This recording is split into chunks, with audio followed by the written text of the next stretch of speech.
I'm going to show you 4 things to look for early on in a dating relationship that'll tell you whether you should cut and run and cut your losses.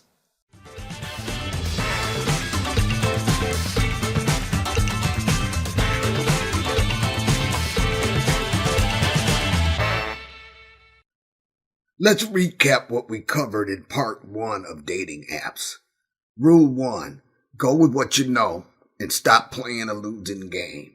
In that section, we talked about the importance of listening carefully, not overlooking anything. Rule 2, you make the choice, not the technology. You make the choice. While the computer might throw out matches, it's like dealing a card game. You have to decide with the hand you're given whether or not you're going to fold that hand or how you're going to play the game. Rule 3, know who you are. We talked about the importance of knowing what your top 3 core values are and acting accordingly, and let those be your guidelines as to with whom you're going to engage. Rule 4, ignore your lying eyes. In that, we talked about how we get into this thing where we're ignoring things, we're focusing on certain aspects of that relationship that we really like, and it's similar to the honeymoon phase we're going to talk about in a minute. It's very important that you don't go with the attraction factor, but to look beyond that. Rule 5, family matters, and so do their issues. In that section, we talked about the importance of knowing a little bit of their background, how they grew up, how that affected them, whether or not they've dealt with the way that those things affected them. And rule 6, the alarm is ringing, stop hitting the snooze button. We talked about the fact that there are always alarm bells going off the whole time, and we tend to ignore those. It's important to pay attention to anything ringing an alarm bell. Now, I'll put a link to last week's video below so that you can go and get the details on all of that. Now, let's get into it. We're going to talk about playing the hand that you're dealt. As I told you last week, you're dealt these cards out of these dating apps, and you pull your hand, and the mistake that a lot of us make is thinking, oh, wow, this is a good match for me. The computer can't go wrong. Well, that's wrong to think, because the computer is throwing out matches based on the information that each person put in there. But was the person putting that information in there being truthful enough with themselves that they could be truthful with their questionnaire answers? But what I want to tell you this week is that it's important to know that there's always a honeymoon phase. This honeymoon phase, it's heady. It's best foot forward, and everybody's on their best behavior. You're putting your best foot forward. Trust me, there's a whole lot of you that's not in the mix. So during these times, it's very easy to ignore realities and glaring warning signs. We'll pump the brakes now on the passion aspect of this progression, because you might end up in the throes of heartbreak instead of the throes of passion. This honeymoon phase is an opportunity to make empowering choices that make the difference between driving the car and being taken for a ride. It determines if the outcome will result in a dating dynamic or a dating debacle.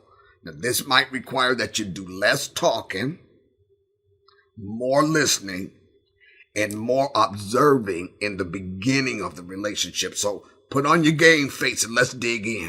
If the chin music, what they say, doesn't line up with the dance, what they do, it's not even worth further investigation. You need to run for the hills. You want to look for contradictions in things like if something seems to be missing in what they're telling you about. When they talk about their background, their family, the job, or life in general, do you get an inkling that something is missing? Those are the warning signs you want to look for. They are not to be ignored. Again, you need to know when to fold the hand and end the game. Run, don't walk. This next one is a good one too. Now, none of y'all can tell me you haven't experienced this in this whole dating crap, okay? The magician. This person's best trick is pulling a disappearing act. Unanswered phone calls, failure to show for scheduled dates, sudden obligations that make them unavailable.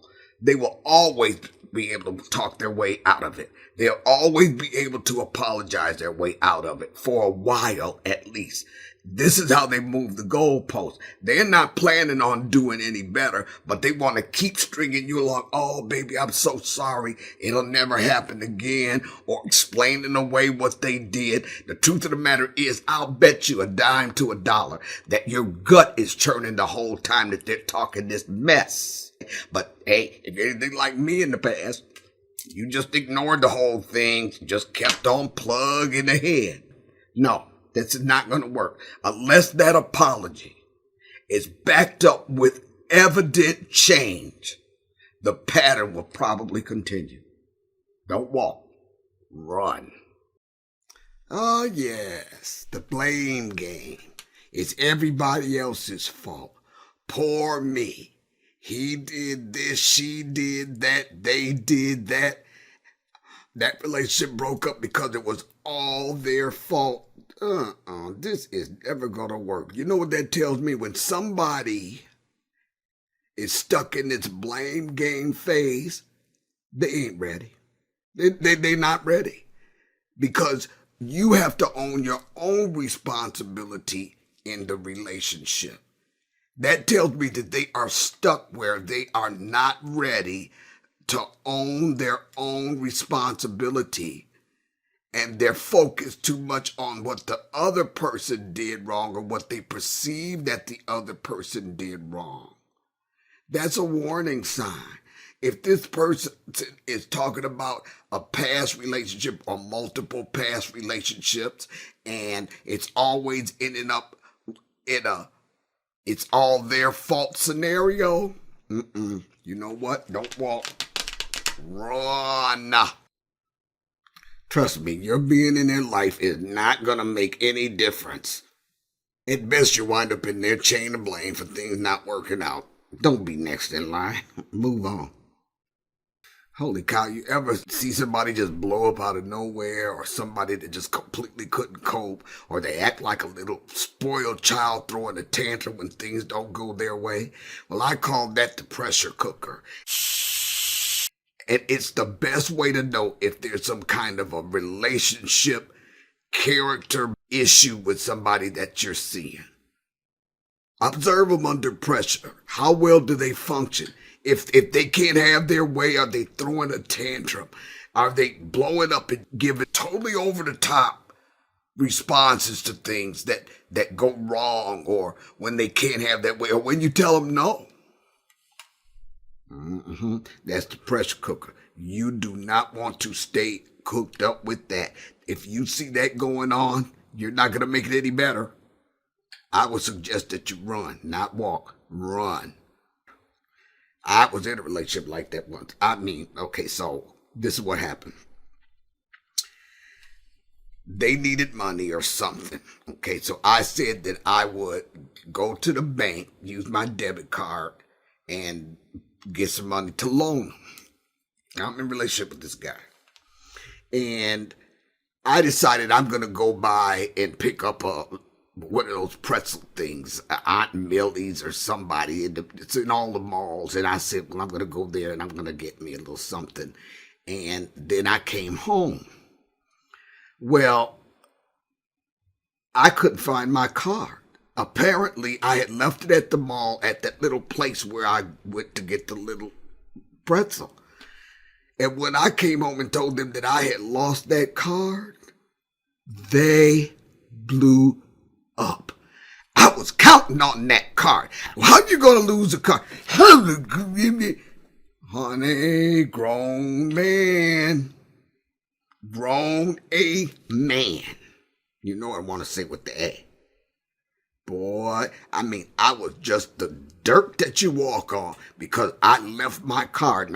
Now, when I look back on that situation, I'm doing you a favor And you're treating me like I'm the one that's in the wrong. Now, you guys, I have never left my card anywhere.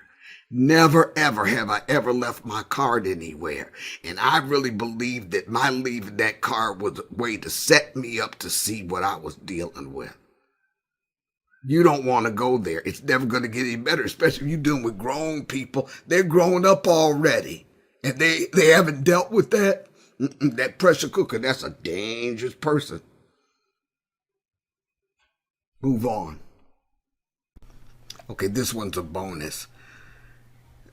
As you're discussing things in the early part of the date, and maybe the issue of past relationships comes up, if you can find someone who has maintained a positive relationship with their ex-wife or ex-husband, if this person is someone who was able to break up without breaking the relationship, it might be a real good sign that they're well balanced. Every breakup doesn't necessarily have to be ugly or dramatic or bitter. What I'm saying is that if a person is that well balanced where they agreed to disagree with their previous relationship, and they're not on just ugly, bitter, I ain't talking to you terms, it might be a real good character sign that they're decent individuals. If, for instance, if there was a guy and he was married to a woman, they had a child, they're no longer together, you meet him after the divorce, but he maintained a positive relationship with that ex-wife because they're both raising the child. See, that's putting the child first, and that's an excellent character trait. Now, I understand that there may be unhealthy ways that people continue to keep and stay in on good terms with an ex. And I understand that for some people that might be a deal breaker coming into a relationship where they're on good terms with the ex, because you might think that maybe it's a little deeper than they're saying that it is. Then you have to navigate that for yourself. But I'm just saying that it is possible for a man and a woman to stay on decent speaking terms and cordial terms and be civil with one another after a breakup. Now, if you're talking to somebody who has a history of bitter breakups and it's all somebody else's fault, then that's a warning sign, as I said earlier. So you don't want somebody. I'd lean toward the person that maintained decent relationship with an ex sooner than I would lean toward somebody who divulged a history of negative bitterness and toxicity. That's just me. I'm just saying, I'm just throwing that out there, okay? You can do it or not. You can do it or not. Because I'm not sitting here saying that if your gut's telling you that that past relationship is more than just civil terms and that they are deeply involved still, hey, you want to exit stage freaking left. Because number one, if that's not through, you don't want to be caught up in that mix. So I would also be careful of people who are separated. Please, come on now. What is that? I mean, really. I'm separated, so now I can go out here and sow my wild oats. But in this separation stage, trust me, in the separation stage, it can be messy. Messy. Okay? Unless that person had totally cut ties with that ex, that there's a whole lot of going back and forth going on there that could be happening. So frankly, I would, if I were you, really reconsider it in a situation where I'm dating somebody who is still in the separation stage, because there's still no closure on that. And I have seen many situations where the husband and the wife, they're separated, but they're tipping back and forth with each other and dating on the side. If you're looking for a committed relationship, that's not a good situation to put yourself in. That's all I'm saying.